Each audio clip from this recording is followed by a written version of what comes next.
Hello and welcome back to County Clare. We are going to talk this week about erratics. That is glacial erratics. It's what happened, as per this diagram, during the Ice Age when the glacier picked up some rocks, carried them along, then the Ice Age ended, the ice melted and the rocks were just dropped at random on the landscape. And these would be examples of what we're told by all the trusted sources are glacial erratics. All these stones are not listed as standing stones on any of the old Ordnance Survey maps or any of the heritage resources. In County Clare, we have plenty examples of these erratics, and we will see that our glacier here dropped them with absolutely stunning precision. This is the townland of Leine, just south there of Ballyea and Tirmaclan and Drumquin. This is on the west side of the Shannon estuary. It's just about across the river from Drummulland or Newmarket na Fergus. This was me on a cold Sunday morning in January hoping to do an on-site video, but weather conditions, equipment, all that didn't work out. So we're going to be working off photographs which I had stashed away from finer days last year. So to come back to the rocks, this is rock number 1. We'll call this the North Stone. And this is rock number 2. This is the South Stone. They're in a field right by the Shannon estuary. And here's a photograph of that field from the top of the hill there at Leine, about 4 kilometres away. They're quite visible from a distance. There's the North Stone, there's the South Stone, and Ennis is away to the left, Shannon to the right, and Newmarket and Fergus straight across the river.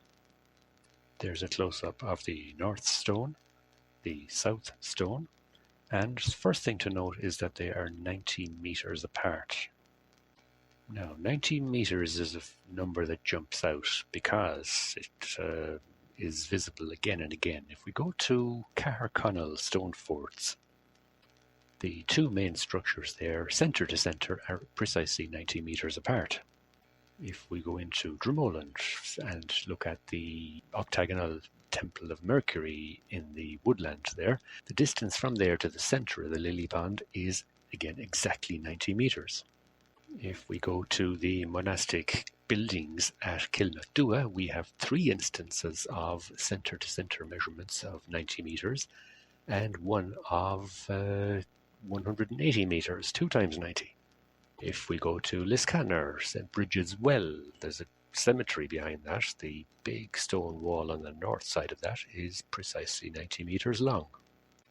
And there's a field which has standing stones in it adjacent to Maw Eyre, and it happens to have standing stones which are precisely 90 metres apart. So there is something special about 90 metres.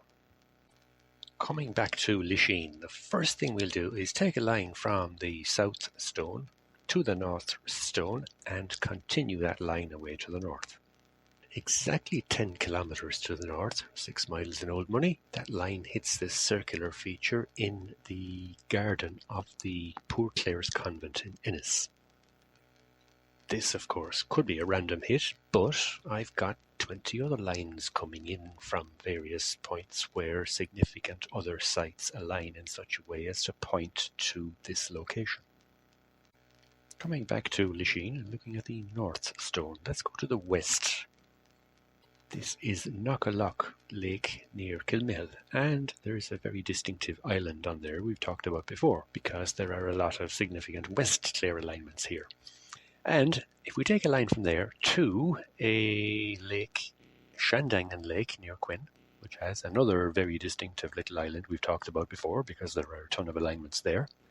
We take a line between those two islands, and that goes over the top of our North Stone at Leine. Next one, this is Coney Island in the Shannon estuary, south of Leine.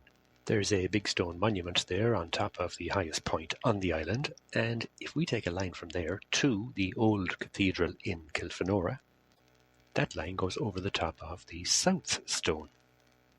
If we go to Deer Island, which is the island immediately to the west of Coney Island in the Shannon estuary, 6 or so kilometres south of Leine, there are earthworks there, again on the crest of a hill, and there's a rectangular structure showing foundations of something that was built within the earthworks.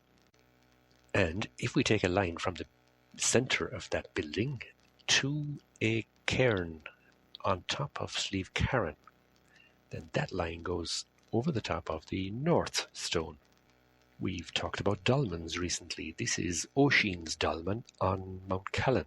And we take a line from here to the west gable at the old church in Bunratty. That line goes over the top of the north stone. Going back to Oisin's dolmen, we know that that is geometrically connected to the little island on Loch Moore, north of Kilmihil, as our Loophead Lighthouse in St. Flannan's College. We've looked at already. And if we take a line from this little island on Loch Moore across to a ring fort in Ballycar, near Newmarket and Fergus, then that line goes over the top of our south stone in Leine.